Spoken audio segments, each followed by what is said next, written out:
好吧。魏无羡晃了晃头，觉得也不好过多过问人家的家事。他换了一个话题，哎，我记得你从前不近视的呀。他说着，朝着这蓝忘机的眼睛处抬下巴。怎么，上了个大学还戴上这玩意儿了？蓝忘机终于将眼睛从背岸上移开，看了魏无羡一眼，顿了顿，慢慢将自己鼻梁上的眼镜摘下来，放在桌子上，向魏无羡那个方向推了推。魏无羡觉得有些莫名其妙，他偏着头瞅了瞅那副眼睛，觉得有些不对劲，于是伸出一根手指戳了戳。他的手指成功地穿过了镜框。魏无羡先是一惊，等明白过来以后，笑得震天动地，哈哈哈哈哈哈哈哈哈！蓝湛，你居然戴镜框，哈哈哈哈哈哈！你说你是不是太年轻，镇不住那些小崽子们，哈哈哈哈哈哈！周围的几个老师被魏无羡的笑声引得频频侧目。蓝忘机伸手按住魏无羡因为大笑而不停颤动的头，以免他磕到下巴，语气里带了些无奈，小声些。魏无羡并不理他，笑得直哎呦哎呦的捂着肚子。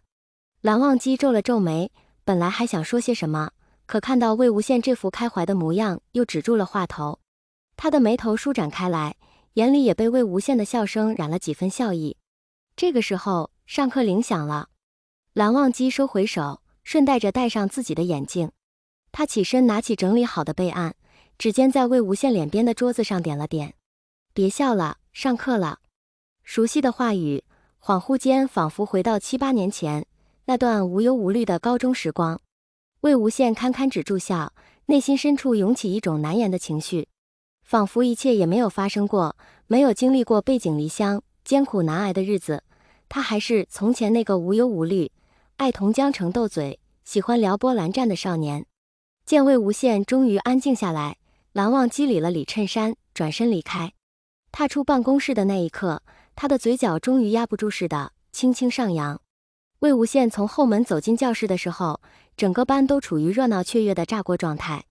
魏无羡满意的想，老子的班集体就是应该如此朝气蓬勃。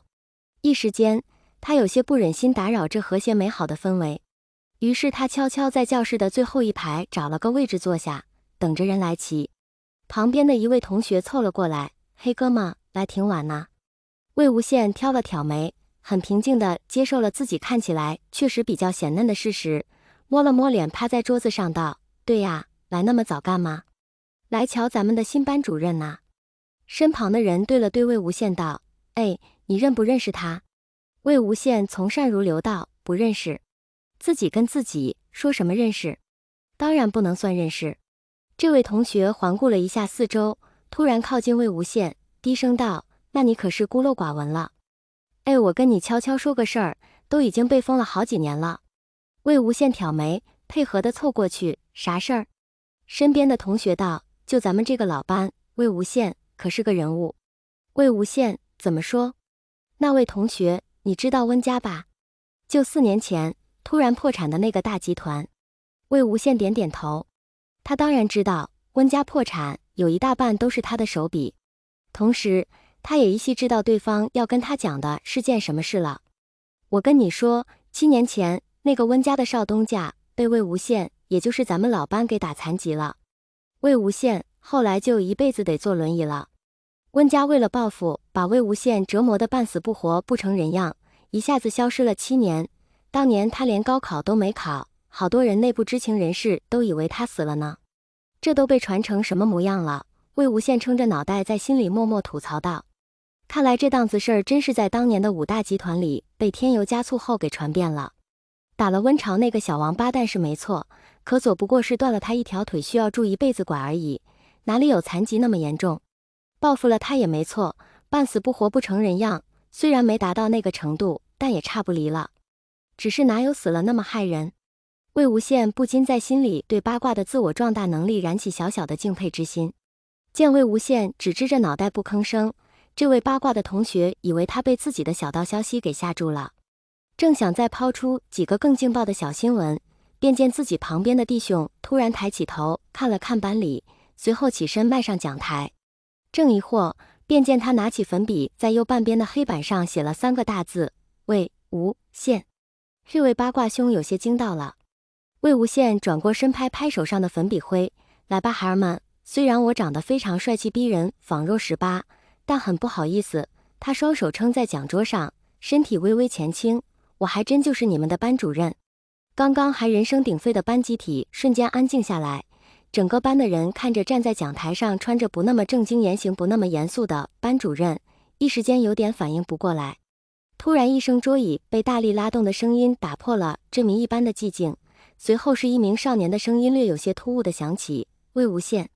魏无羡直起身，十分随意地将手中的粉笔斜斜地砸向声源，落在少年的桌子边上，嘶，没大没小的叫谁呢？魏无羡眯了眯眼，轻轻摆了摆头，让有些挡眼的碎发搭在了一边。金陵是吧？他弯了弯眼，笑得带了几分痞气，叫舅舅。等魏无羡安排完大大小小的事，并且被金陵围追堵截着解释完这7年的动向之后，已经快过了饭点了。魏无羡早上习惯性的不吃早饭，再加上几年前染了胃病，这会儿早就已经饿到胃痛了。他脚步有些漂浮的走回办公室，想要拿自己的钱包，一推门，却发现本该空无一人的办公室里坐了一个清冷孤高的身影。魏无羡拖着沉重的脚步移向办公桌，一边从包里寻找自己的钱包，一边问道：幽兰站，这么敬业呀，都这个点了还不去吃饭？蓝忘机停下手中的笔看向他，你也没吃？魏无羡摆摆手，别提了，金陵那个死小子啊，一点儿也不心疼他大舅。说罢他戳戳蓝忘机，走吧蓝老师，一起吃饭去。他本以为蓝忘机并不会搭理他，毕竟在他心里蓝忘机高岭之花的形象已经根深蒂固，轻易不会答应旁人的约饭约完，所以只是习惯性象征性的逗弄一二。却不想蓝忘机仿佛就等他这句话似的，立马盖住了笔盖，起身道走吧。蓝忘机转身出了办公室，留魏无羡一人在原地凌乱。魏无羡拍拍自己的脸，心道啊，这么多年过去了，性格变一变也是应该的。边想边连忙起身跟了上去。不知道是不是错觉，他总觉得前面的蓝忘机走得有些慢，可等自己小跑到他身边后，又发现他的速度其实不是那么慢了。食堂离教学楼并不远，大概5分钟左右的路程。一路上，两人不断遇到各个年级部的学生。